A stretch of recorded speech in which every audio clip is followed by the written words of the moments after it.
that I always say about Tom Moore that I never take for granted, and I do think that something that I have from him that is unique amongst certain other quarterbacks is the trust that he has for me. And I really, in time when I say that, I mean, there's probably not a stronger word that you have to have between a coordinator and a quarterback. I mean, he trusts me. I mean, sometimes he just points to me, Tom, and just says, "You got it." And I'm not talking about in the preseason. I'm talking about on a 2-minute drive. And so I'm never taking that for granted. But in 2009, Tom Moore will no longer be the Colts offensive coordinator. Moore, along with longtime offensive line coach Howard Mudd, retiring. Concerned that they didn't do that before June 1st, they would lose massive benefits because of upcoming changes in the NFL's pension plan for coaches. Now, in 2008, the Colts extended their NFL record to 6 straight seasons with at least 12 wins, but they failed to win the AFC South for the first time since '02. Gone in '09, both coordinators, as we mentioned, as Ron Meeks is also gone, as well as head coach Tony Dungy. He's replaced by Jim Caldwell, and also gone as Marvin Harrison, the team's all-time leading receiver. He was released in the offseason. Let us go back to ESPN senior analyst Chris Mortensen. More, how is all this change going to affect Peyton Manning, who has really had a lot of stability from the coaching perspective over his playing career? Well, Trey, if Peyton wasn't hadn't been there 11 years, I think it'd be a bigger problem than it's been earlier in his career. I've actually heard the argument he could miss Howard Mudd more than Tom Moore, but it does make the offseason re-signing of veteran center Jeff Saturday, I think, that much more meaningful.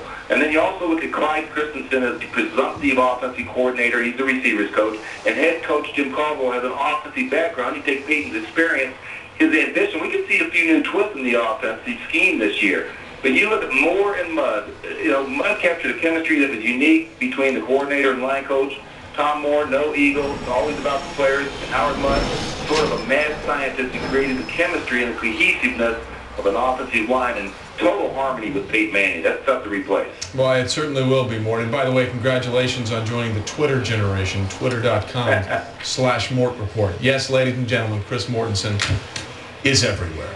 All right, Herm, you look at these losses here. Tony Dungy, Marvin Harrison, now Tom Moore. They had some sort of symbiotic rhythm between coordinator and player. How is all this going to affect Peyton? How is he going to deal with this? Well, I think Moore makes a good point in the fact that I know he's losing his offensive coordinator and Moore, but Mudd is the key. Right. Every quarterback wants to make sure when he goes into that game on Sunday or whenever they play that he is protected.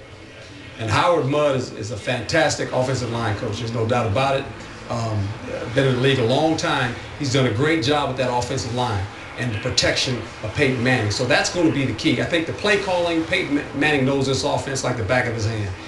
His quarterback coach is now the head coach. There's some familiarity there. But I think whoever the line coach is, that chemistry between the line coach now and that quarterback is very, very important. And Jesse, that line had troubles this year. They had some struggles, especially early when they had to put a couple of rookies in there to start the season. I don't think this is going to affect Peyton Manning as much because I think this is the quintessential example of having a coach on the field. I don't know if you've ever seen a better example in the history of the game. No starting quarterback last year audibled more. No starting quarterback last year was more in control of their offense than Peyton Manning, whether it was changing protections at the line of scrimmage, whether it was getting to run checks, changing routes on the outside of the football field. He did it all. And while Tom Moore was bringing the plays into Peyton Manning changed a ton of them. And maybe he wasn't calling the entire game. I guarantee Peyton Manning was calling at least half of it.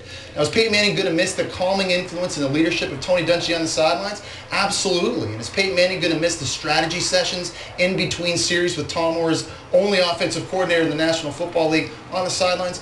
Yeah, he probably will, but I don't think this affects Peyton Manning as much because he simply had so much control and so much power in that offense. Speaking of control and power, we got to get this note in while we can. Brett Favre is still retired at this point, so that means Peyton Manning now has the NFL's longest active streak for consecutive starts at 176. That could change, of course. Well, for a team that's seen a ton of them since the late 80s,